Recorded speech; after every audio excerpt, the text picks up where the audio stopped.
cultural latinoamericano como estrategia de desarrollo social y económico en la era post-COVID, un evento organizado por la Facultad de Educación Social y Desarrollo Humano de la UDELAS. Damos un saludo especial en este momento al decano de la Facultad de Educación Social y Desarrollo Humano, Magíster Ricardo González Escartín, también al director de la Escuela de Desarrollo Humano, el profesor Blay Marcel de Gracia, y a nuestra conferencista invitada desde España, la doctoranda Laura Gil Álvarez. También saludamos a las personas que en este momento nos sintonizan a través de nuestra transmisión en Facebook Live UDELAS Universidad. Para dar inicio a este evento, daremos las palabras de bienvenida a cargo del decano de la Facultad de Educación Social y Desarrollo Humano de la UDELAS, Magíster Ricardo González Escartín. Gracias. Saludos.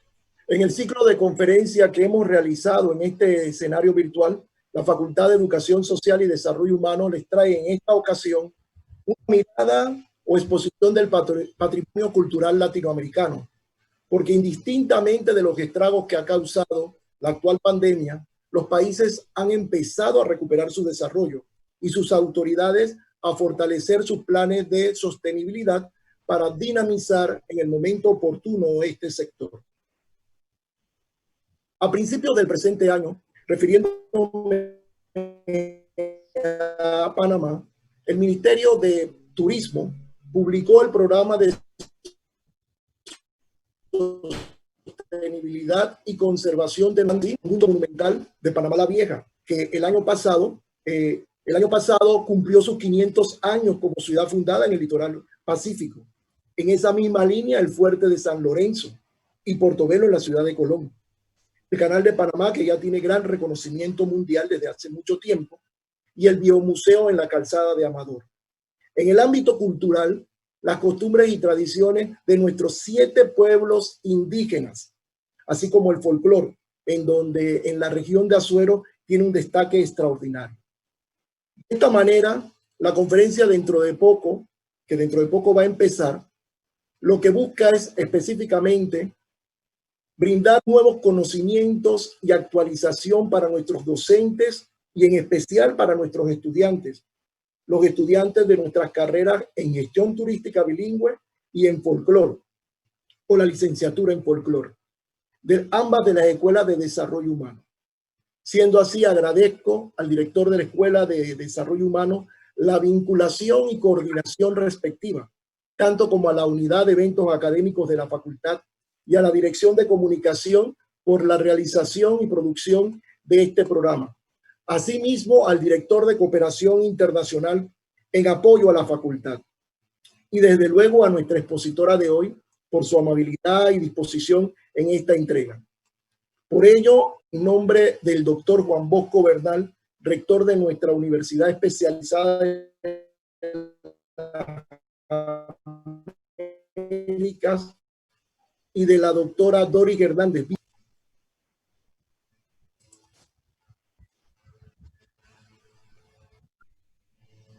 Bien, agradecemos al decano de la Facultad de Educación Social y Desarrollo Humano, profesor Ricardo González Escartín, por estas palabras de bienvenida. En este momento vamos a conocer un poco de la hoja de vida de nuestra expositora. Ella es graduada en Geografía y Orientación Territorial con doble titulación en Historia del Arte y Patrimonio Histórico Artístico. Posee un máster de investigación en Artes y Humanidades de la Universidad de Extremadura, España, doctoranda en Patrimonio. En los últimos años ha contribuido en el desarrollo y ejecución de una serie de proyectos vinculados al desarrollo local y la cooperación internacional en el área de las nuevas tecnologías, la cultura y la educación para el desarrollo. Ha coordinado las actuaciones del Instituto Iberoamericano de Turismo Rural, una asociación constituida en red por 18 países iberoamericanos, así como proyectos europeos con enfoque en la cooperación para la innovación y el intercambio de buenas prácticas. Pertenece al Grupo de Investigación Extremadura y América de la Universidad de Extremadura, en relación al fortalecimiento del patrimonio cultural local en América Latina y Extremadura. Ha asistido como ponente a jornadas, seminarios y congresos en los últimos años, siendo sus líneas principales de investigación la planificación y gestión patrimonial, el turismo y la gentrificación, destacando su labor en la Universidad de Extremadura como personal científico e investigador. Recibamos esta mañana a la doctora Laura Gil Álvarez con la presentación sobre la conservación del patrimonio cultural latinoamericano como estrategia de desarrollo social y económico en la era post-COVID. Bien, muchísimas gracias por la presentación y bueno, para mí es totalmente un honor poder compartir experiencias y conocimiento con la otra parte del charco, ¿no? Bueno, pues si os parece, vamos a empezar a compartir pantalla.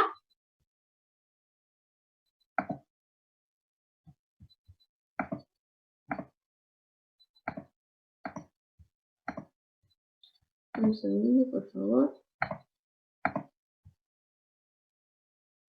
A ver, compartimos pantalla, compartir. ¿Veis correctamente?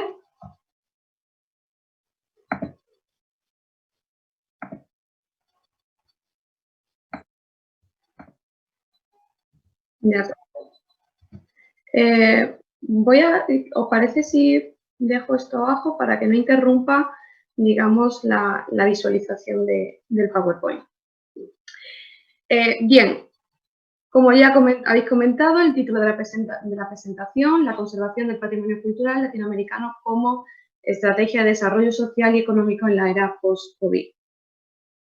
¿Qué vamos a ver en la presente comunicación? Bueno, pues vamos a ver cómo se están manejando las políticas de conservación, protección y puesta en valor de los centros históricos, concretamente de 3 ciudades patrimonio de la humanidad, que son La Habana Vieja, la ciudad colonial de Santo Domingo y Cartagena de Indias. Vamos a ver los planteamientos acerca de la situación en materia del patrimonio cultural en los sitios de la región de América Latina y el Caribe, UNESCO, y a la vez que vamos a ver estas dos cosas, vamos a plantear retos y objetivos futuros en el sector turístico patrimonial. El concepto de patrimonio, digamos que ha estado sucumbido a un vaivén de cambios sociales y económicos, desde una visión de monumento aislado hasta la reflexión actual de esencia de la identidad y la cultura. El patrimonio cultural, digamos, desde la Convención de 1972, ha sido sometido a criterios de justificación por sus valores. De esta manera, en la región del Caribe y los países con costas al mar, desde 1980 hasta la actualidad, los bienes inscritos en la lista del patrimonio mundial se han incrementado de 6 a 19 en el 2020, siendo Cuba el país con mayor número de bienes culturales inscritos en la lista del patrimonio mundial. Digamos que la aplicación del valor universal excepcional y el cumplimiento de los requisitos de autenticidad e integridad que vienen formulando la UNESCO venían a reflejarse en los comienzos de estas denominaciones digamos, en monumentos y en la arquitectura, ¿no? Ese tinte europeo que le hacían destacar en la denominación de Patrimonio de la Humanidad. Por lo tanto, esta visión retrasaba que muchos de los sitios de América Latina y el Caribe no procedieran a la declaración temprana. En la imagen derecha aparece la fortificación de Portobelo, que fue el primer sitio declarado Patrimonio de la Humanidad. Es tal el proceso de degradación y deterioro que actualmente está en la lista roja del patrimonio mundial. Otros ejemplos que a modo de reivindicación expongo, que están en la lista roja del patrimonio mundial, son el Coro y su puerto La Vela, que fue declarado en 1993, y también vemos a la derecha el Parque Nacional de Haití, declarado en 1982, que a pesar de haberse favorecido de proyectos de conservación como el proyecto Route en 1996, actualmente está en un estado de deterioro y degradación absoluta. ¿Qué pasó en 1994? Digamos que se alza la voz para conseguir que la lista del patrimonio mundial fuera una lista más equilibrada, fuera una lista más creíble, que no, digamos, que no avalaran ese tinte monumental y arquitectónico que se venía dando hasta el momento. Por tanto, se empezó a dar un enfoque más antropológico, más multifuncional a la lista del patrimonio mundial, y por lo tanto esto hizo que la región del Caribe fuera incrementando el número de, digamos, de bienes culturales a la lista UNESCO. Sin embargo, existe la problemática en Latinoamérica de que el mayor número de bienes que están inscritos en la lista del Patrimonio Mundial corresponden a ciudades, áreas urbanas y centros históricos. Ciertamente, estas ciudades, áreas urbanas, fueron sucumbidos a un abandono en la década de los 50. Sin embargo, el interés por los conjuntos históricos, digamos que comenzaron a primar en la década de los 70, dando lugar a la delimitación de áreas urbanas asociadas al núcleo fundacional, ¿no? Aquí vemos la delimitación de La Habana Vieja, que fue declarado su centro histórico en Monumento Nacional en 1978. Asimismo, comenzaron las primeras declaraciones del Patrimonio Mundial, la época de los inventarios y también la época de las rehabilitaciones con el papel de rehabilitación para uso turístico, como fue el caso de Cartagena de Indias en los años 80 y el plan de desarrollo de los años 80 que veremos más adelante. Sin embargo, vemos que esa atribución a los factores puramente físicos, a los factores puramente estéticos, sobre los funcionales, llevó al neoliberalismo de los años 90, a la fragilidad de los centros históricos latinoamericanos, de América Latina y el Caribe, en relación a los siguientes factores.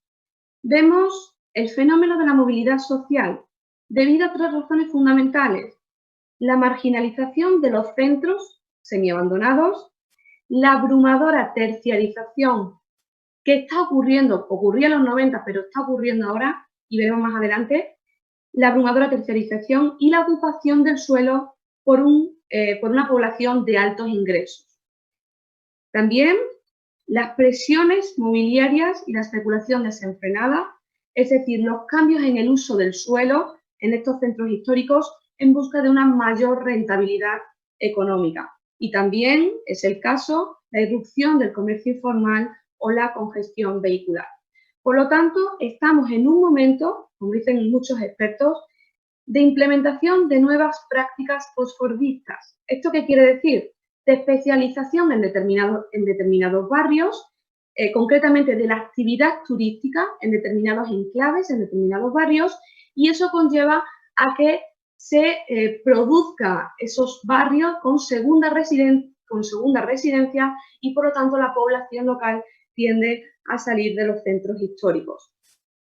Aquí vemos, en el caso de Cartagena de Indias, que veremos con más detalle más adelante, con la mención de la UNESCO, inversionistas nacionales y extranjeros se interesaron en viviendas de los barrios de San Diego y el centro, fijando segundas residencias que darían paso a actividades comerciales como la hostelería y la restauración. Por lo tanto, eso produjo un desplazamiento de la población local fuera del barrio.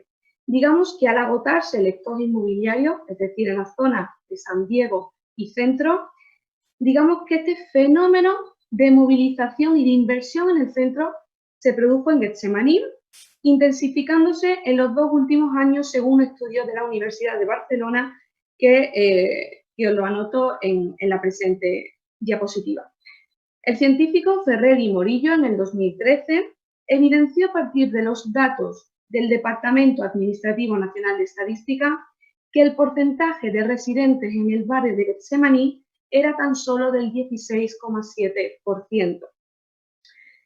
Sin embargo, en materia mercantil, el Censo Económico 2012 evidencia la instalación de 85 hoteles y su crecimiento exponencial en 22 manzanas que conforman el perímetro. De esta forma vemos que hay una incursión de inversionistas privados en estos centros históricos que conlleva el cambio en el uso del suelo, adquiriéndose casas para convertirlas en hoteles, boutiques y negocios de ocio. Expongo una conversación con un propietario del barrio de Getsemaní que dijo: soy propietario de la casa donde resido, vivo aquí desde 1952, me costó 1 millón de pesos, ahora dicen que vale mucho dinero, pido 500 millones de pesos, no quiero vender mi casa, estamos contentos aquí, pero si alguien me da la plata junta, lo hago. Por lo tanto, la problemática está clara. Es evidente la falta de diseño, de planificación e implementación de planes integrales de protección y conservación en los centros históricos del patrimonio mundial, que estén liderados por las alcaldías, que estén liderados por patronatos y oficinas técnicas multidisciplinares, en conexión con los planes territoriales y urbanísticos, con miras a proteger el patrimonio integral del patrimonio histórico-artístico bajo los principios de funcionalidad y habitabilidad, que mantenga a la población residente mediante políticas de rehabilitación de viviendas y de captación de nuevos moradores para que esos barrios no se degraden, incentivo de políticas de multifuncionalidad, más allá de la monofuncionalidad terciaria, como son los hoteles, restaurantes, etcétera, y también problemas de congestión circulatoria, de accesibilidad y peatonalización en las zonas públicas de tránsito, o incluso el diseño de infraestructuras básicas y servicios urbanos comunitarios, así como verde público o espacios libres. Según los datos del segundo informe periódico de la UNESCO en el 2013, diseñado por 13 estados partes de la región de América Latina y el Caribe, con el objetivo, digamos, de comunicar el estado del patrimonio cultural de sus territorios, confirman que hay una escasez de inventarios a nivel regional y local, existiendo la necesidad de ampliar a gama de categorías más amplias. Esto es patrimonio urbano, paisajes culturales, entre otros, que existe un marco legal insuficiente para la identificación, conservación y protección del patrimonio cultural de los estados partes, que se requiere de un mayor desarrollo de investigación sobre bienes del patrimonio mundial del Caribe y que estos estados partes, estos 33 estados partes, son dependientes de financiación externa, sobre todo del Fondo del Patrimonio Mundial, siendo poco beneficiados de ayudas nacionales. Por tanto, esto conlleva que existan muchas problemáticas. Lo primero es la falta de comprensión sobre los conceptos de autenticidad e integridad que viene avalando la UNESCO para la denominación de nuevos sitios Patrimonio de la Humanidad, que hay una carencia de documentación, sistematización y análisis de la información, incompetencia institucional por parte de los estados partes y, por tanto, escasez de recursos financieros y humanos que reinvertirían en actuaciones efectivas de gestión y planificación de las ciudades, áreas patrimoniales y centros históricos incluidos en la lista UNESCO.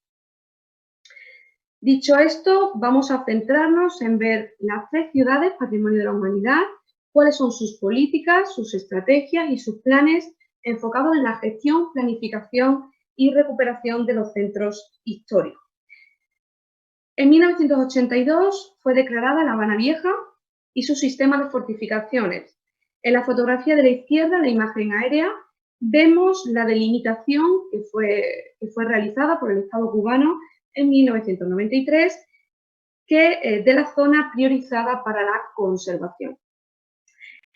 En la imagen derecha vemos un plano del Plan Especial de Protección de La Habana Vieja con los grados de protección del centro histórico.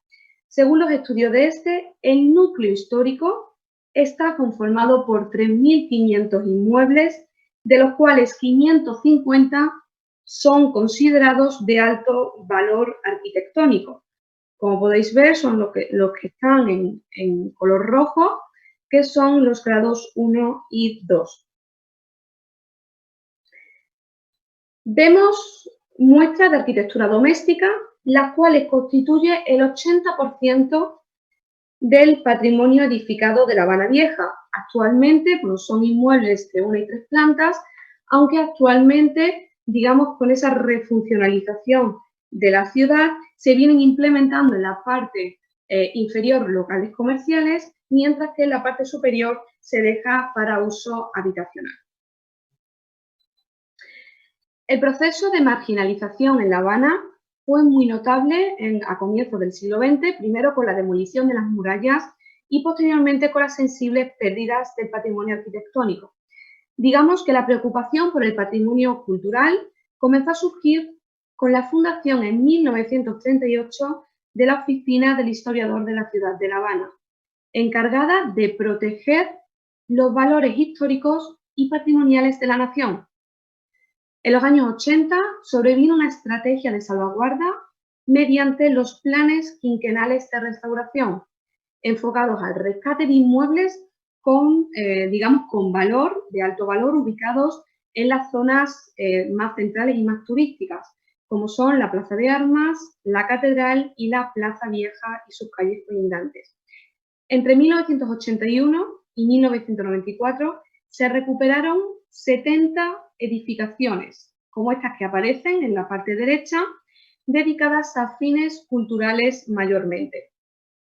En la parte izquierda vemos un plano del Plan Especial de Protección, el Plan Especial de Desarrollo Integral, el PEDI, que hablaré ahora más adelante, en el cual se muestran las áreas que han sido recuperadas por la Oficina del Historiador de La Habana desde 1981 hasta 2014, constituyendo, como veis, la zona norte, la parte de la ciudad con mayor presencia de atracciones turísticas por la fuerte reanimación funcional y de imagen.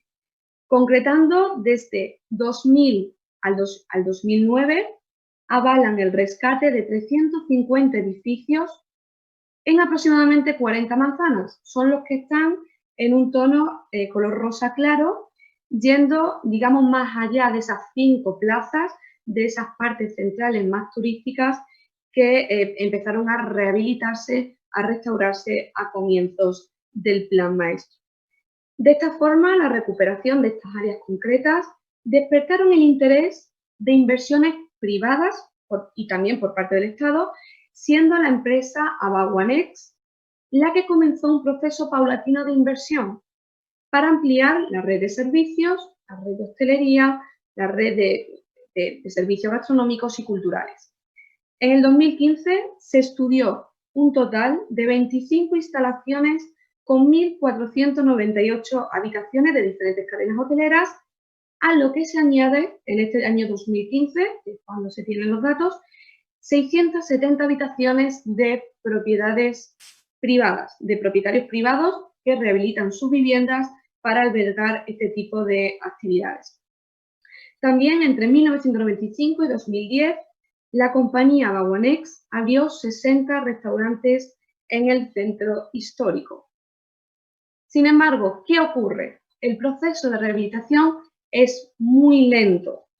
Según el Censo de Población y Viviendas, realizado en el año 2012, en el centro histórico viven 55.484 personas, que les hacen ser uno de los 7 municipios a nivel nacional que presentan balances negativos en la última década. El mejoramiento del fondo residencial resulta un gran desafío para el Plan Especial de Desarrollo Integral, debido, y como muestran sus estudios, a que una cuarta parte del patrimonio edificado de La Habana Vieja, recordemos que el 80% del patrimonio edificado corresponde a viviendas habitacionales, están en mal estado. Problemas, antigüedad de las edificaciones, ausencia de programas de conservación, la transformación de los usos, por lo cual se ha identificado que el 46% requieren de acciones de emergencia. La Oficina del Historiador de La Habana, una institución que comienza a liderar el proceso de desarrollo integral en 1994, junto con el apoyo de la ECID, la Agencia Española de Cooperación al Desarrollo, elaboró el Plan Maestro, un órgano metodológico y participativo que dio pie a la aprobación en el año 2016 de este novedoso Plan Especial de Desarrollo Integral 2030. Actualmente está en fase de ejecución. Bajo 5 premisas clave, el Plan Maestro y la Oficina buscan garantizar la rehabilitación integral, autofinanciada y sostenible, mediante haciendo de la cultura el eje transversal del desarrollo integral del Centro Histórico de La Habana, protegiendo el patrimonio heredado en sintonía con el desarrollo socioeconómico local, conservando el carácter residencial del centro histórico y que permanezca la población en su centro histórico y dotando al territorio de una infraestructura técnica y de servicios básicos. En la imagen derecha se muestra el plano con las funciones predominantes propuestas por el PEDI 2030, marcándose en azul la función cultural, como vemos, y en rojo el comercio, gastronomía y hospedaje. Es evidente la búsqueda de fórmulas que estén centradas en la rehabilitación para albergar hoteles, atracciones turísticas, museos e instituciones en el ámbito cultural, pero también se prevén acciones de alto grado de prioridad. Hablamos que estén enfocadas en ejes estratégicos de fuerte potencial turístico. Hablamos del eje Urreili, que es este que está aquí, no sé si se visualiza el cursor, el eje Urreili, dándole un mayor carácter de especialización de la actividad comercial y de las economías creativas, y el Paseo del Prado, que está en la parte izquierda, mediante acciones de reanimación urbana y rehabilitación de fondo edificado también para atraer actividades gastronómicas, culturales, de hospedaje y comerciales. Tenéis a disposición el plan de desarrollo integral en el enlace que os incluyo en la presentación. ¿Qué ocurre con Santo Domingo?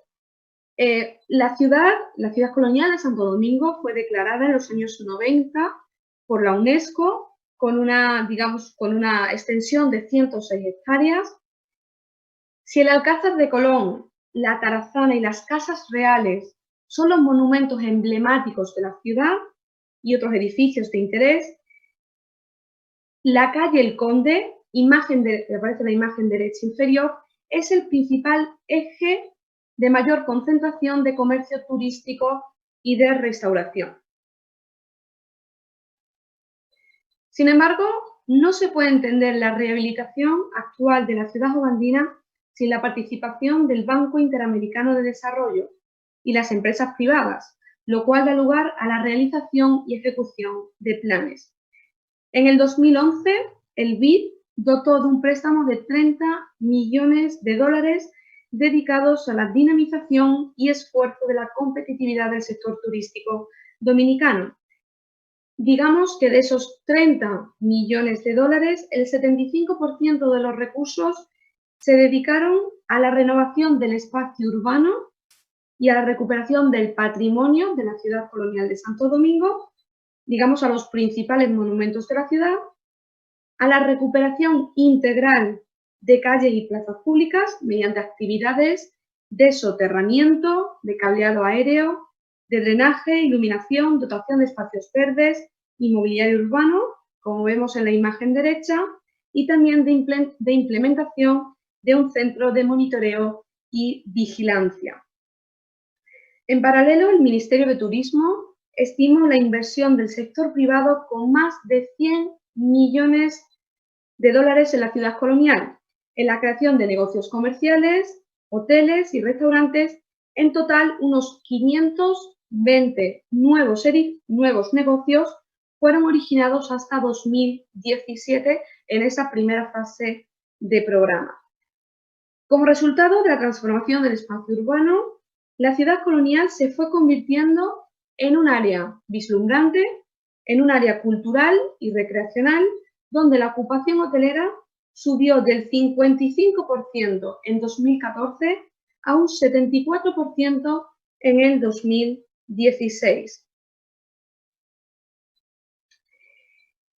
En fecha 30 de abril de 2019 se aprobó un segundo préstamo por un valor de 90 millones del Banco Interamericano de Desarrollo y el Gobierno de la República con el fin de continuar esta segunda fase del Programa Integral de Desarrollo Turístico y Urbano, siendo el Ministerio de Turismo el principal órgano ejecutor del programa. ¿Cuál es el objetivo principal? Revitalizar la ciudad de Santo Domingo en sus aspectos urbanos, económicos y de turismo cultural. ¿Cuáles son los objetivos específicos?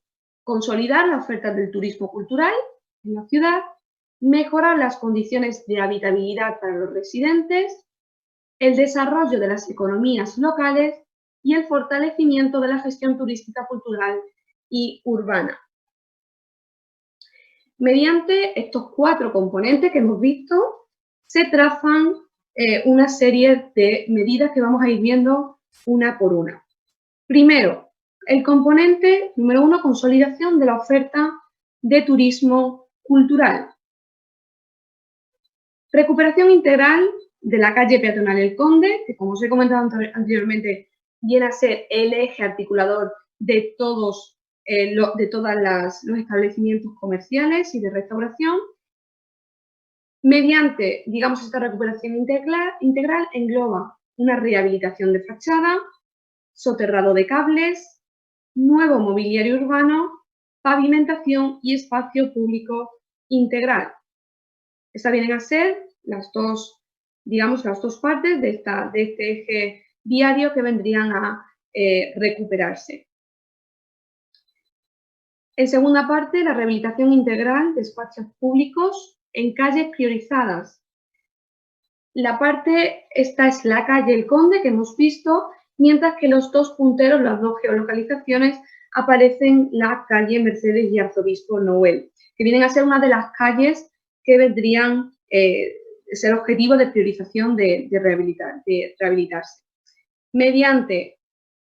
Aquí vemos el mejoramiento, digamos, del espacio público, con dotación de mobiliario urbano, de condiciones, que haya unas buenas condiciones para, digamos, para el habitante, pero también para el turista, y aquí se aprecia pues todo tipo de mobiliario urbano, pero también de eliminación de cableado y de pavimentación.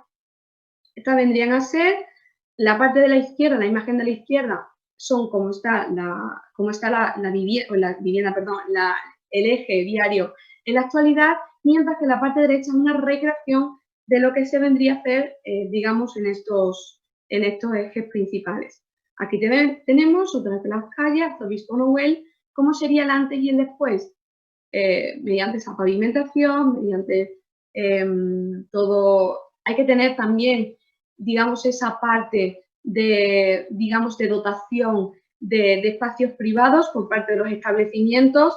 Hay que tener en cuenta que hay que dotar espacios para el transeúnte y no dotar de esos espacios privados a las calles.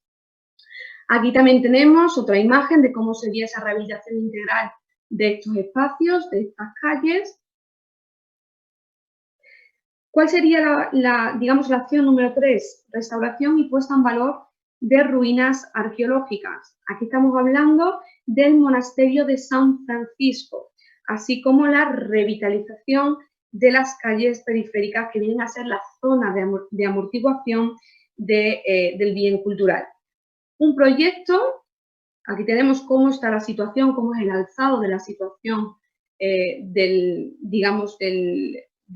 monasterio, y aquí sería como este proyecto concedido en julio de 2015 al arquitecto español Rafael Moneo, de cómo sería esta restauración del monasterio de San Francisco, con lo cual desde 2015 que se aprobó, que se presentó el proyecto, ha estado sometido pues a muchas controversias por el uso del material que se emplea para la restauración del mismo, que en este caso, pues, como veis, es hormigón. También otro de los planteamientos, la recuperación de la ribera de Lozama, mediante pues, un sistema de arbolado, mediante ejes peatonales y sobre todo porque supone el telón de fondo, digamos el telón que los cruceristas ven una vez que desembarcan en la ciudad colonial. Por tanto, esta recuperación de esta parte de la ciudad supone pues, una atracción turística al visitante que viene a ver la ciudad. Restauración del patrimonio arquitectónico museístico, así como la dotación de nuevos materiales didácticos y sistemas de interpretación contemporáneos, como es el caso del Alcázar de Colón y las Casas Reales. Aquí vemos una recreación de cómo sería, que está incluida en el programa, de cómo sería esta, digamos, esta restauración de este patrimonio museístico. Otras dos actuaciones sería de videovigilancia e iluminación, que ya se puso en marcha en el primer programa, pero que se implementaría y se reforzaría más. Y también, digamos, el apoyo a la implementación del plan de movilidad urbana, fomentando en color verde de la imagen derecha, vemos cómo quieren fomentar, cómo la alcaldía quiere fomentar digamos, el uso, la accesibilidad a pie por el turista y también por el habitante, ¿no? Y también que, digamos, que la movilidad se fomente mediante también carril bici y transporte colectivo. Importante también mejora del manejo y recolección de residuos. Aquí vemos imágenes de cómo en la actualidad, por lo tanto, no deja de ser un impacto visual negativo, no solamente para el turista que visita la ciudad, sino también para el visitante. Recordemos que la gestión y la planificación de las ciudades patrimoniales, en primer lugar, tienen que estar concebidos estos planes para el turista, perdón, para el habitante y posteriormente también para el turista, ¿no? Pero una ciudad que no sea para sus habitantes no lo puede ser para el turista. El componente número 2, la mejora de las condiciones de habitabilidad de los residentes de la ciudad colonial mediante un programa de mejoramiento de viviendas. Vemos en los barrios del norte, como son los barrios de San Miguel, San Antón y Santa Bárbara, y también los barrios del sur que vienen en color azul, y la parte del eje viario del Conde, que viene en color amarillo. También se trata no solamente de mejorar viviendas de estos barrios, sino también se trata de identificar y seleccionar posibles viviendas para, digamos, para atraer a un número mayor de pobladores y no ocasionar el traslado fuera de los habitantes del centro histórico a las afueras de la ciudad. Sin embargo, según los expertos, el impacto de la gentrificación, digamos, de esa salida de la población local, se espera que sean mayores en los barrios del norte, debido a la concentración y recuperación de bienes patrimoniales y de revitalización. Hemos hablado de la ruina del convento de San Francisco, que está en la parte norte de la ciudad, y también la restauración que vamos a ver ahora a continuación de las murallas, de plazas y también ese parque lineal, como hemos visto, de la ribera de Lozama, que permitiría, digamos, que esta implementación de la oferta turística vendría a atraer inversiones privadas que podrían generar presión para desplazar a los habitantes de bajos ingresos de estos barrios, como está ocurriendo en el barrio de Getsemaní de Cartagena de Indias. Recuperación de los espacios públicos comunitarios mediante la recuperación integral de la zona norte, como vemos aquí en la plaza de San Miguel, mediante dotación de arbolado, de pavimentación, de zonas de tránsito para los viandantes. Aquí vemos también la parte de Santa Bárbara, como sería el antes y el después, o esta parte de Santa Bárbara, o también podemos llamarla la ronda de la muralla. La Plaza de España, como veis, esa dotación de verde, esa dotación de espacio público para que el turista pueda moverse, esa zona de amortiguación a la hora de acceder a un bien cultural. También, bueno, la Plaza España, el Fuerte de San Antón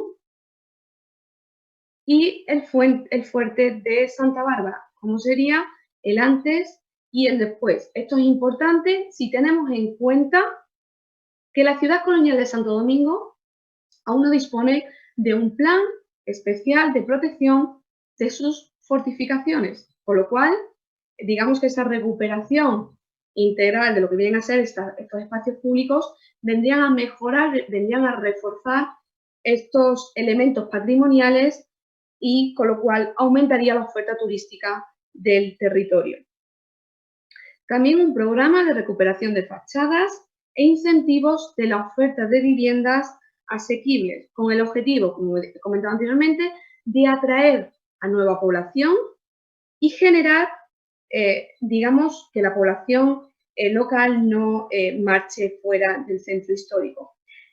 Incluiría actuaciones de lavado de cara, digamos, obras de embellecimiento de fachadas, que de cara al turista está muy bien, y también la identificación de propiedades que, para atraer, de viviendas asequibles para atraer a nuevos moradores. Es importante incidir en que la intervención tiene que ser integral, es decir, no podemos restaurar, rehabilitar la parte externa de un edificio, digamos ese lavado de cara, si por dentro el edificio, la vivienda, está en mal estado. Por lo tanto, es importante que se identifique todas aquellas viviendas que están en mal estado y que se rehabiliten de una forma integral, de una forma completa. El componente número 3, desarrollo de las economías locales mediante programas de incentivos al sector privado, mediante programas de adecuación de micronegocios, asistencia técnica y de capacitación y fomento al emprendimiento mediante fondos financieros. También un programa de capacitación del capital humano dirigidas tanto a empresarios del sector turístico, docentes, jóvenes dedicados a escuelas taller, entre otros.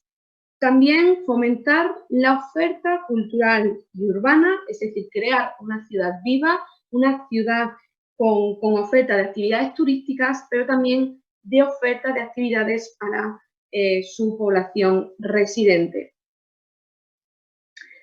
Por último, fortalecimiento de la gestión turística, cultural y urbana, es decir, que haya una gobernanza de la ciudad colonial de Santo Domingo, generando un mecanismo de gestión sostenible.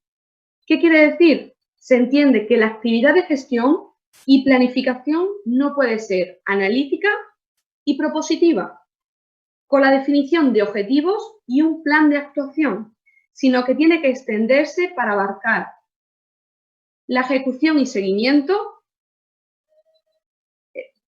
también, digamos, esa ejecución y seguimiento de las medidas, con la posibilidad de efectuar cambios acorde a los impactos negativos que puedan surgir en torno a esa ejecución, y evaluación y monitoreo mediante análisis de datos y resultados.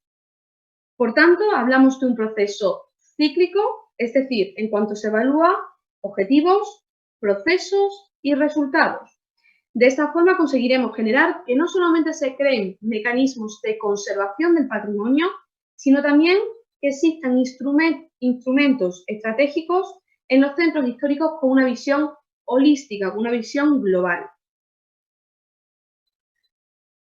Promoción del turismo.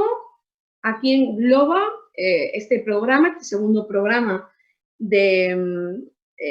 puesto en marcha por el BID y por la alcaldía, un plan de marketing de la ciudad colonial de Santo Domingo que profundice en el uso de las nuevas tecnologías aplicadas al turismo, que desarrolle nuevos mercados turísticos, que promueva los encadenamientos productivos y, por tanto, que atraigan nuevos inversores para la creación y diseño de nuevos productos turísticos culturales.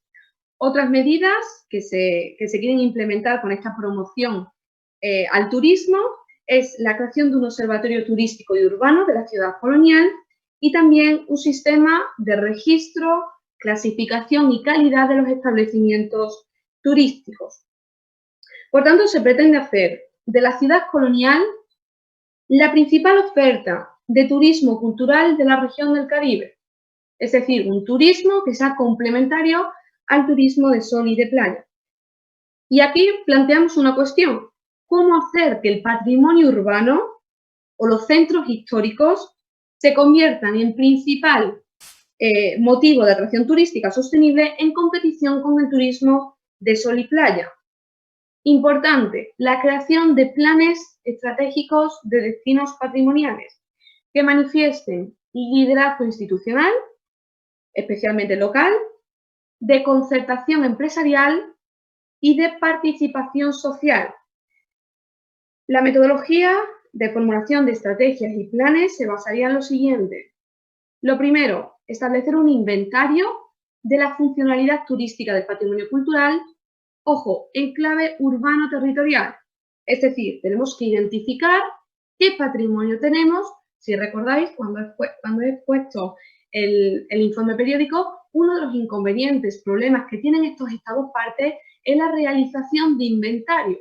Es decir, no podemos crear productos turísticos patrimoniales o no podemos gestionar y planificar nuestros centros históricos si no tenemos un inventario informatizado del patrimonio cultural que tenemos en el territorio. Es importante el registro en fichas de este material y, por tanto, también el procesamiento de esta información.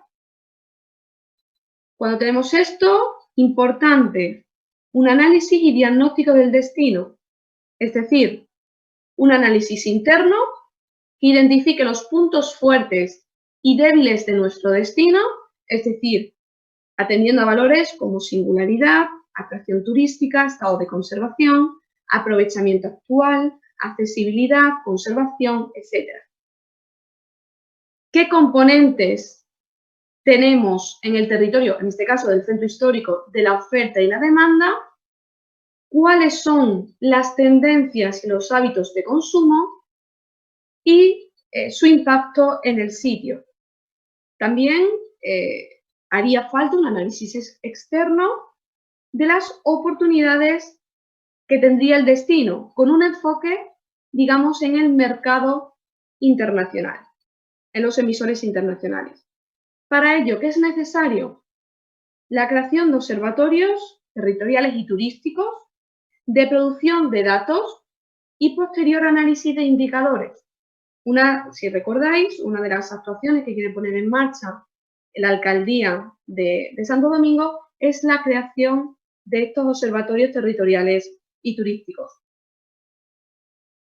El tercer paso, estrategias de actuación mediante planes que sean renovados, integrados y metodológicos de los conjuntos históricos que deberían incluir las siguientes medidas, que sería un poco a modo de conclusión de lo que hemos comentado anteriormente. Normas de preservación patrimonial mediante medios técnicos y financieros para su aplicación y desarrollo, definición de programas de ayudas e incentivos a la rehabilitación no solamente turística, sino también destinada a los propietarios de los inmuebles, captación de inversiones en el espacio público, en infraestructuras y dotaciones para potenciar las áreas centrales, establecimiento de normas reguladoras en los usos del suelo, es decir, que favorezcan la habitabilidad, la seguridad y la calidad ambiental, y el impulso a medidas de dinamización económica que favorezcan la integración de actividades productivas tradicionales, es decir, actividades productivas locales, con sectores emergentes en el turismo vinculados al ocio, la cultura y el comercio. Por tanto, es importante que se invierta en estos centros históricos con sello UNESCO para generar destinos turísticos que sean sostenibles. ¿Y cómo lo garantizamos? ¿Cuáles son las condiciones que nos tienen que permitir o que nos hacen que se invierta en esa gestión de destinos? Lo primero, la accesibilidad. Un destino tiene que ser accesible. Lo segundo, que haya atractivos patrimoniales y culturales aglutinados en el territorio. Para eso la realización de inventarios. Que haya actividades de disfrute y generación de experiencias mediante la generación de productos turísticos y complementarios. De ahí la protección y la conservación del patrimonio cultural. La generación de infraestructuras que estén directamente relacionadas con esa actividad turística, con ese bien cultural. Y por último, servicios básicos complementarios, centros de salud, comercios, etc. Por tanto, estas estrategias de gestión integrada requieren de un impulso público, es decir, las alcaldías, el poder local es fundamental para llevar a cabo estos planes integrales, en coordinación con agentes privados y, por supuesto, que busquen el empoderamiento de la comunidad local. Por lo tanto, creamos ciudades, centros históricos sostenibles. Digamos que el concepto de desarrollo sostenible, como hemos venido atendiendo a lo largo de todo este tiempo, atiende a la protección del medio ambiente, al crecimiento económico y la equidad social. Y digamos que la sostenibilidad es el núcleo de planificación en el campo de la conservación del patrimonio cultural. Digamos, en tanto que se conserva el patrimonio, atendiendo a su visión de ciudades vivas, de ciudades dinámicas, en tanto que continúan las tradiciones culturales y también se genera empleo local mediante actividades innovadoras, pero con tinte local.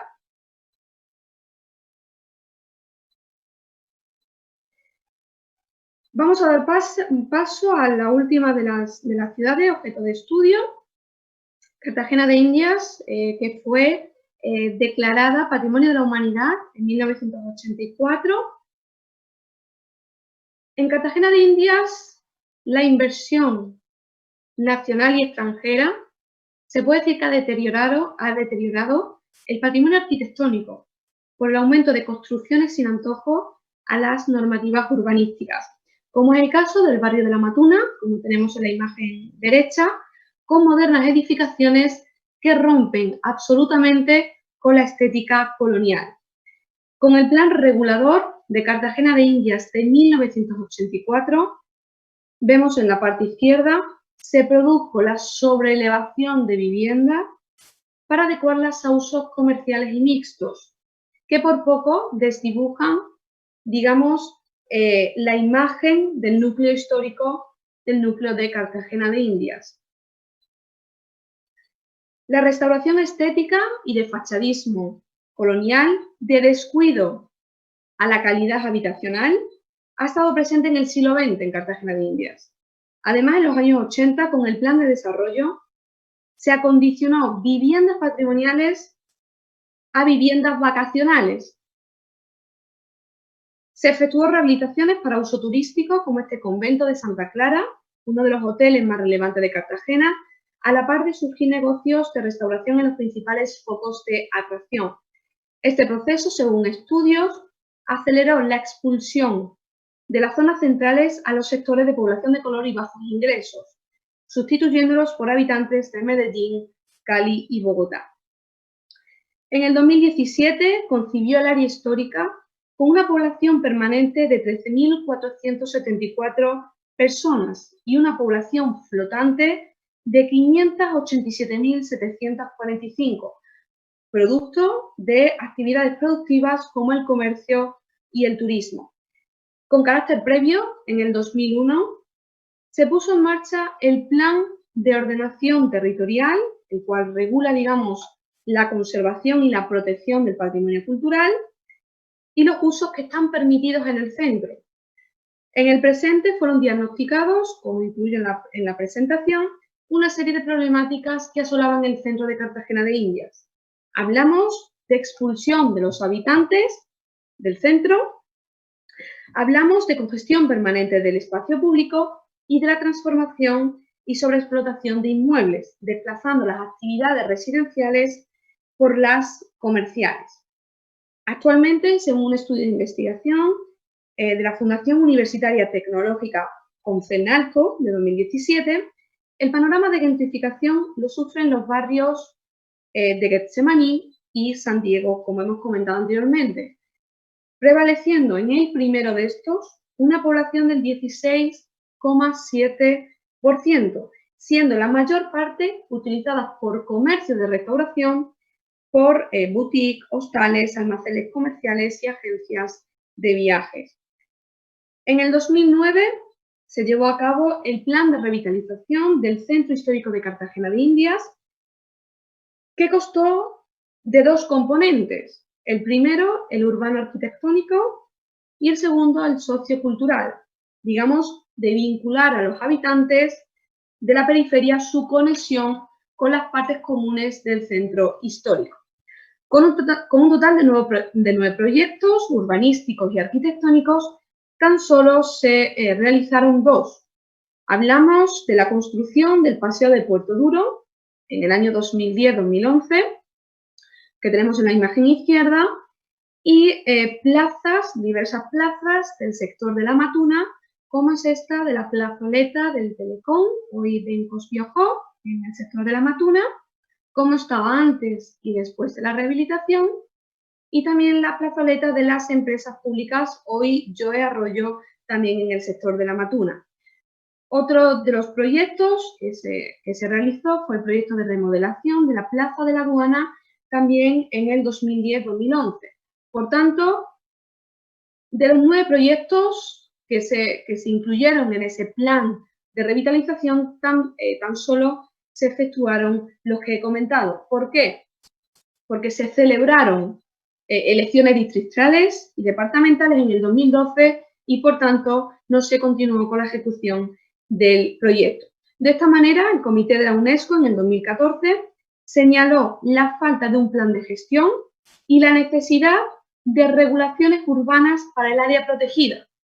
Es decir, Cartagena necesita de un plan de gestión que, digamos, que solucione todos los problemas a los que se viene exponiendo en su centro histórico.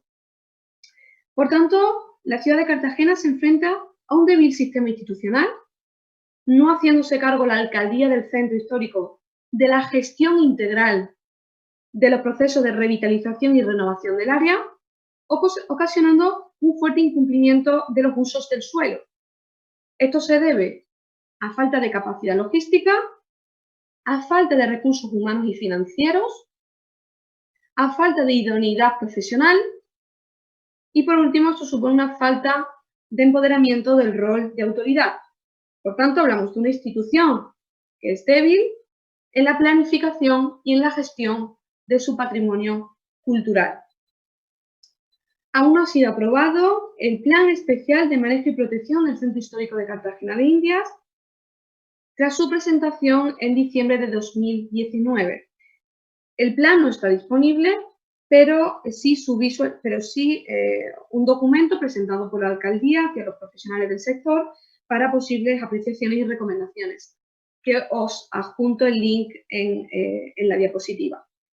Sin embargo, ocurre una problemática, y es que el documento, tras haber sido presentado en el 2019, en diciembre, ha sido dado de vuelta por el Ministerio de Cultura a falta de precisión de componentes técnicos por parte, ojo, de una empresa consultora que ha sido contratada para la realización del plan integral, que si bien tiene que ser sostenible, tiene que estar realizado por las alcaldías de los centros históricos con ayuda de consultorías y de patronatos de turismo y de patrimonio.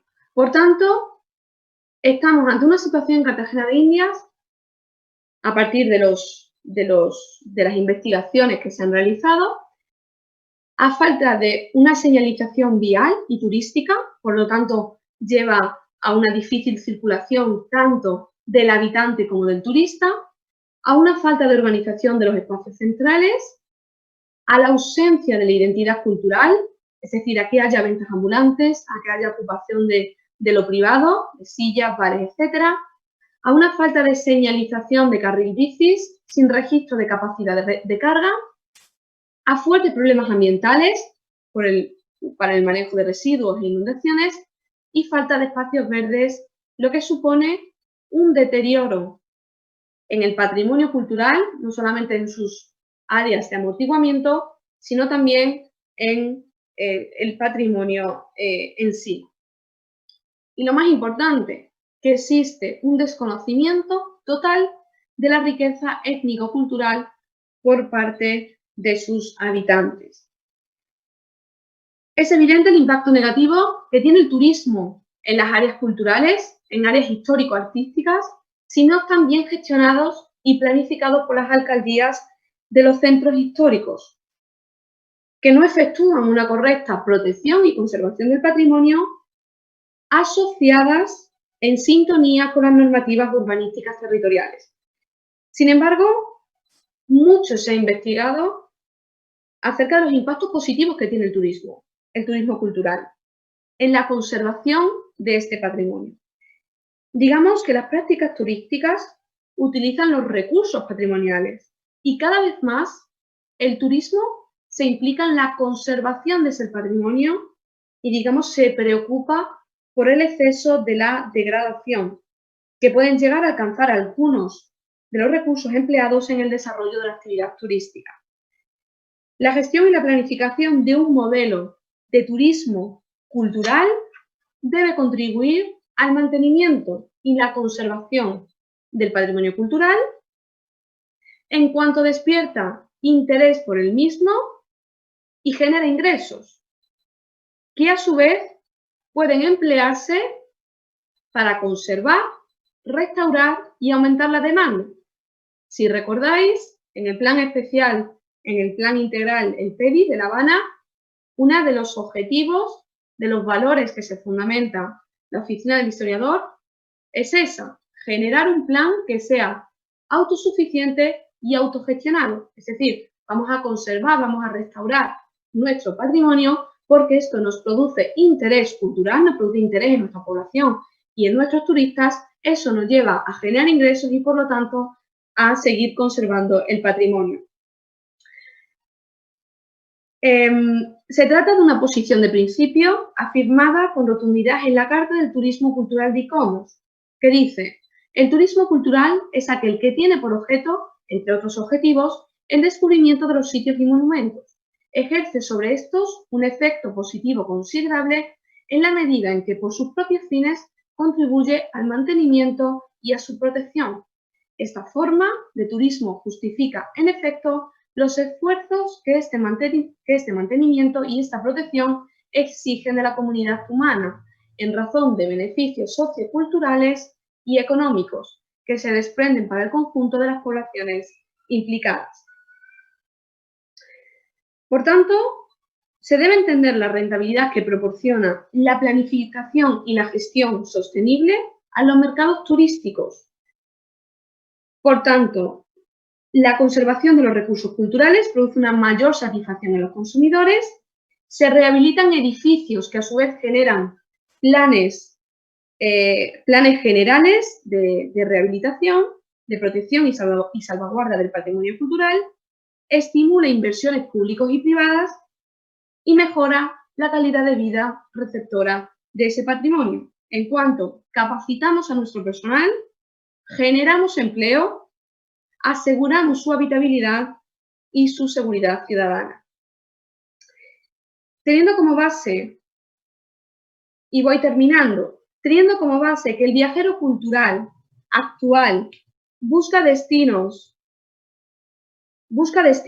alternativos de calidad, protegidos y fiables desde el punto de vista sanitario, acorde a cómo está el panorama, y social, reclama entornos culturales que no estén degradados, que estén conservados y que sean auténticos.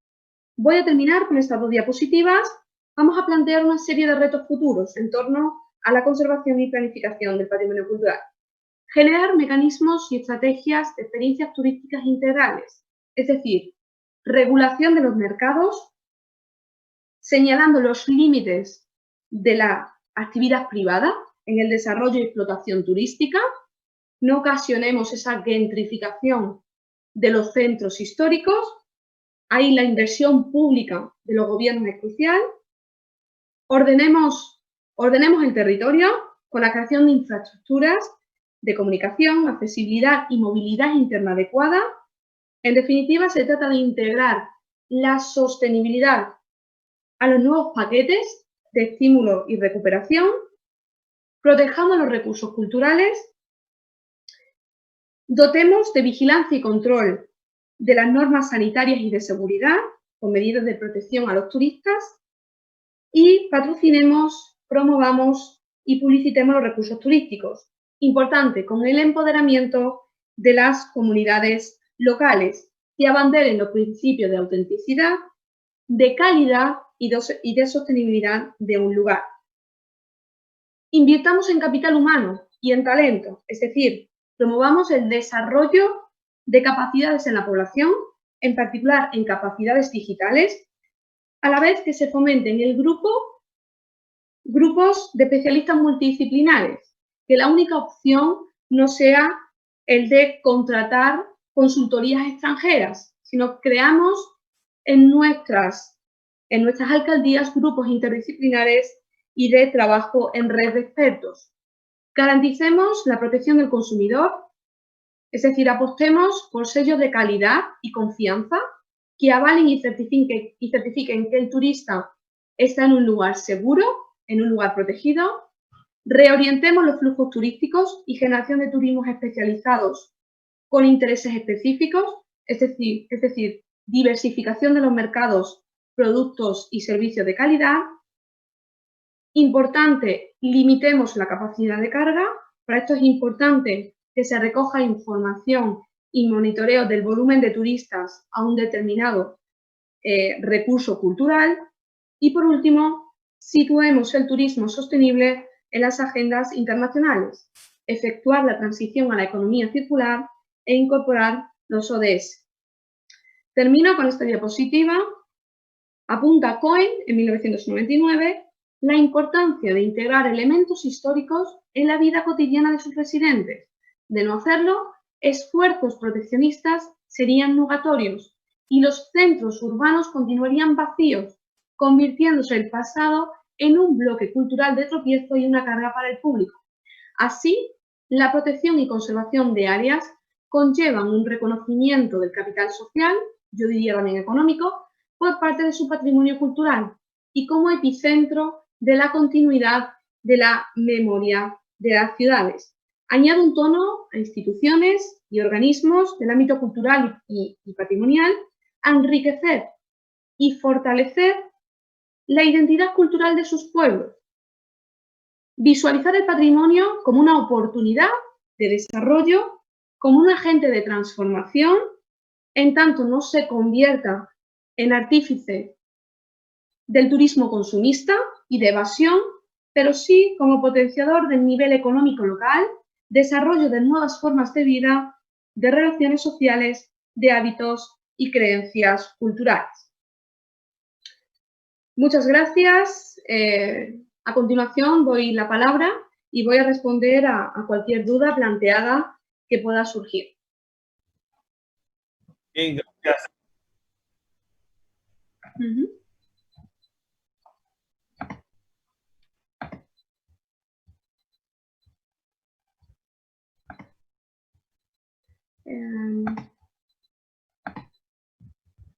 Agradecemos a Laura por esta maravillosa presentación sobre la conservación del patrimonio cultural latinoamericano como estrategia de desarrollo social y económico en la era post-COVID. Pero antes de pasar a las preguntas, Laura, vamos a dar la palabra al director de la Escuela de Desarrollo Humano de la Facultad de Educación Social y Desarrollo Humano de la UDELAS, el magíster Blay Marcel de Gracia, quien hará los comentarios de esta presentación que acaba de darnos la doctora Laura. Bienvenido, profesor Blay Marcel.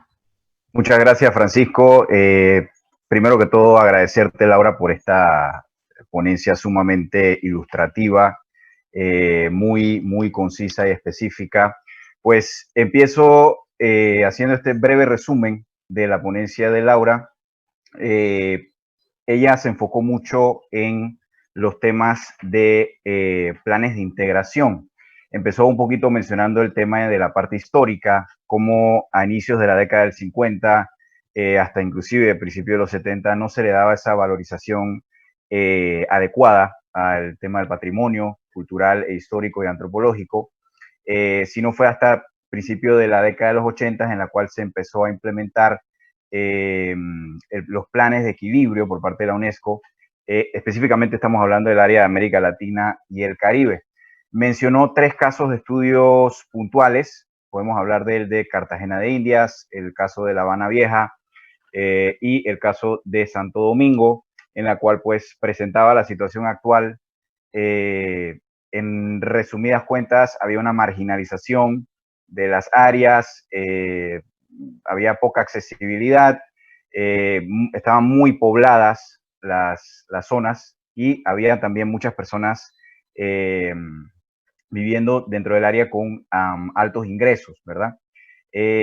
Dentro de eso, pues, presentó, en el caso de La Habana Vieja, presentó el caso puntual de, bueno, no lo tengo aquí, pero sí presentó, por ejemplo, en el caso de Santo Domingo, habló de la calle El Conde, en la cual pues se ha hecho una importante inversión, tanto pública como privada, y pienso que eso fue algo reiterativo en los tres casos, ¿no? El tema del apoyo público y privado que se le ha brindado para desarrollar programas integrales, ojo con la palabra, muy, muy importante, integrales de desarrollo turístico, cuya principal orientación, por así decirlo, es hacia la propuesta de restauración de los bienes patrimoniales que tenemos, tanto culturales como antropológicos, la videovigilancia, la iluminación, hizo mucho énfasis en ese aspecto. Igualmente, la mejora y manejo de recolección de residuos. Eso me llamó bastante la atención porque es una temática que inclusive podemos observar mucho en nuestro país, acá en Panamá. La mejora de condiciones en la vivienda para las personas que viven dentro de estos sitios patrimoniales y áreas aledañas. Dentro de su resumen o de las acciones a futuros que podríamos mencionar, la creación de planes estratégicos de destinos patrimoniales, en donde primero que todo, y muy importante, hay que identificar el inventario de patrimonio que nosotros tenemos, tanto cultural como histórico y antropológico. Muy importante eso. Segundo paso, análisis y diagnóstico del destino, tanto a nivel interno como externo. En otras palabras, hacer un análisis FODA, en verdad, así lo interpreté yo, hacer un análisis FODA de los bienes patrimoniales que tenemos y cómo se pueden promocionar y potenciar, cuáles serían nuestras oportunidades. Tercero, las estrategias de actuación. En esas estrategias de actuación habló acerca de los planes renovados, integrales y metodológicos que se deben implementar, que en eso está el invertir en la gestión de los destinos turísticos, de tal manera que al final pues sea un desarrollo inclusivo, resiliente y sostenible, ¿verdad? Enfocarnos en la mejora de la accesibilidad, en los atractivos que podemos desarrollar en el patrimonio cultural, histórico, antropológico y en las actividades del turismo de experiencia, ¿no? Enfocándonos en el turismo de experiencia, que es algo que el turista actual busca, ¿no? Busca de sobremanera. Y sobre todo, la parte muy importante que me gustó, el apoyo estatal y gubernamental en los servicios básicos, o sea, trabajar en la mejora de los servicios básicos de la sanidad y la accesibilidad de estas áreas, ¿verdad? Por último, pues, concluyó con el crear mecanismos y estrategias de experiencia turístico integrales, que podemos mencionar el mantenimiento y conservación, la conservación y restauración del patrimonio a nivel general y de manera participativa para las personas que allí viven o conviven en el área. Pues. Ese sería más o menos el resumen que podemos sacar de su ponencia. Gracias, profesor Blay Marcel, por este resumen de la presentación de la doctoranda Laura Hill. En este momento vamos a hacer 3 preguntas recogidas a través del que ha hecho el público. Por cuestiones de tiempo, la doctora Laura le haré las 3 preguntas y al final entonces me da la respuesta. La primera de ellas, ¿cuáles son los criterios que se utilizan para la designación de un patrimonio histórico de la humanidad? La segunda pregunta, ¿qué nos puede decir en relación a la formación de los especialistas en este tema de patrimonio histórico? Y la tercera pregunta, dado los resultados y las recomendaciones de su estudio, ¿ha hecho alguna vinculación con los gobiernos de los países estudiados?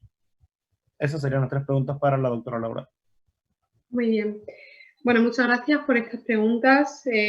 La primera, bueno, los criterios, digamos, los valores a los que atiende la UNESCO para valorar el incluir un determinado patrimonio cultural a la lista del patrimonio de la humanidad, atienden sobre todo a valores tanto de autenticidad del sitio e integridad del sitio.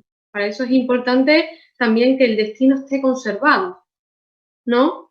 Es importante. Entonces, mayormente ese valor universal, excepcional, al que atiende la UNESCO, corresponde mayormente a estos valores de autenticidad e integridad del sitio. Después también, digamos, la formación de especialistas, digamos, de esos grupos interdisciplinares en la gestión del patrimonio. Bueno, ahí un grupo interdisciplinar para la gestión de un patrimonio atiende desde geógrafos, desde historiadores del arte, desde arquitectos, desde urbanistas, desde sociólogos, es decir, la parte del sociólogo es muy importante cuando se va a preservar o cuando se quiere poner en marcha planes especiales, no porque atiende a esa imagen de integrar la comunidad en un determinado patrimonio, porque muchas veces, digamos, el arquitecto conservador atiende pues a conservar un edificio, ¿no? Para protegerlo, pero no ve más allá, digamos, de la lógica que puede tener que un patrimonio conservado facilite esa, digamos, la integración de la comunidad y sobre todo el empoderamiento y la generación de empleo, ¿no? Que al final es lo que se trata, que la comunidad pues, se favorezca de la conservación del patrimonio. Entonces, en la gestión y planificación patrimonial ahí abarcan muchas disciplinas para la gestión de un centro, ¿no? Y después, bueno, no he tenido vinculación con ningún estado parte, con ningún país. Sí que es verdad que yo creo desde mi estudio y desde mi investigación que se debería incidir, una de las partes que apostaba el informe periódico es que se debe incidir en las investigaciones. En las investigaciones, ya bien sean partiendo desde grupos de investigación nacionales o con el apoyo de investigación extranjera, ¿no? Pero sí que es verdad que se debe apoyar, además que el proceso de identificación es algo que se está llevando a cabo ahora, ¿no? Ese proceso de transformación de las ciudades, y creo que es algo, si queremos apostar por ciudades que sean sostenibles, hay que hacer investigación. Entonces, es algo que cómo se está llevando a la práctica y que necesita de un refuerzo y de trabajo. Entonces, hay que hacer, entiendo, programas de capacitación y también, sobre todo, interesa que las alcaldías sepan qué se lleva a cabo, cómo se lleva a cabo la gestión y la planificación de un centro. Bien, gracias, Laura. Vamos a hacer una pregunta extra que nos acaban de hacer a través de Facebook. Nos dice si tiene conocimiento, información acerca de el casco antiguo de Panamá y qué recomendaciones tendría para el rescate de nuestros conjuntos monumentales. Bueno, tengo que comentar, lo siento porque de Panamá he leído algunas cositas, seguramente que alguien de los que están escuchando conozca más que yo. Sé que se hizo un plan maestro en la zona arqueológica del distrito de Panamá y también sé que actualmente se ha llevado a cabo un plan de emergencias para la protección de las fortificaciones de Portobelo y San Lorenzo. Ahora, por lo que pude leer a través de notas de prensa y demás, se está en fase de valoración de ese plan de emergencias y poner en marcha un proyecto de restauración de estas fortificaciones. Entonces, es importante, estamos en un momento también de generar productos específicos y un turismo específico. Las personas, digamos, con todo el ambiente, el panorama actual en el que estamos sumergidos por el tema del COVID, vamos a ir buscando destinos que sean seguros, destinos que estén protegidos. Entonces, es importante que las alcaldías y los ministerios sepan de la importancia que tiene restaurar un monumento para generar un producto turístico. Entonces, sé que se está, en el caso de las fortificaciones, que se está llevando a cabo un plan de emergencias y un estudio de propuestas de restauración. Bien, Laura, queremos agradecerte a nombre de la Facultad de Educación Social y Desarrollo Humano, a nombre del decano de la facultad, el profesor Ricardo González Escartín, a nombre del profesor Blay Marcel de Gracia, también de la profesora Elizabeth Pérez, que nos ha ayudado en esta vinculación para el desarrollo de esta conferencia. También a los cerca de 90 personas que estuvieron conectadas en la transmisión de Facebook Uddelas Universidad. Hemos tenido personas, como bien lo mencionó el decano Ricardo antes de la presentación, de las extensiones de Uddelas, desde Chiriquí, Azuero, Veraguas, Coclé, Colón. También personas desde Venezuela que nos han escrito a través del Facebook, han estado muy al pendiente de su presentación. Queremos agradecerles e informarles que una vez terminado este conversatorio, vamos a subir en la cuenta de YouTube de Udelas Universidad, pues ya toda la presentación completa para que la puedan ver aquellos que no tuvieron la oportunidad o aquellos que lograron ingresar ya ha iniciado la conferencia. También, doctora Laura, quisiéramos que, por si quiere compartir su correo electrónico para aquellas personas que deseen de repente escribirle para tener alguna información extra. Nos han hablado incluso de temas de trabajo de grado interesados en esta presentación que usted acaba de hacer. De acuerdo. Entiendo, bueno, mi presentación aparece en el correo electrónico, pero si os parece bien, os lo incluyo en el chat. ¿O cómo? O... Podría indicarlo en este momento para que aquellas personas que lo tengan en Facebook puedan anotar y nosotros lo agregaremos al final en la presentación de YouTube. Vale. ¿Lo escribo por chat o lo digo? Bueno, lo puede decir. Lo puede decir. Laura Gil Álvarez, todo junto. Laura Gil Álvarez, @gmail.com. Laura Gil Álvarez, @gmail.com para aquellas personas que en este momento nos hacen... puedan entonces contactar a la doctora Laura Gil para dejar algunas de sus dudas y aclararlas. Está en pantalla, nos indica Agustín que ya también lo tenemos en pantalla el correo para aquellas personas interesadas. Bien, Laura, gracias a nombre de Udelas, a nombre de la Facultad de Educación Social y Desarrollo Humano, y les deseamos a todos que pasen una excelente tarde, en el caso tuyo, Laura, una excelente noche. Gracias, un abrazo. Hasta luego. Gracias. Adiós. Hasta luego, Laura. Muchas gracias.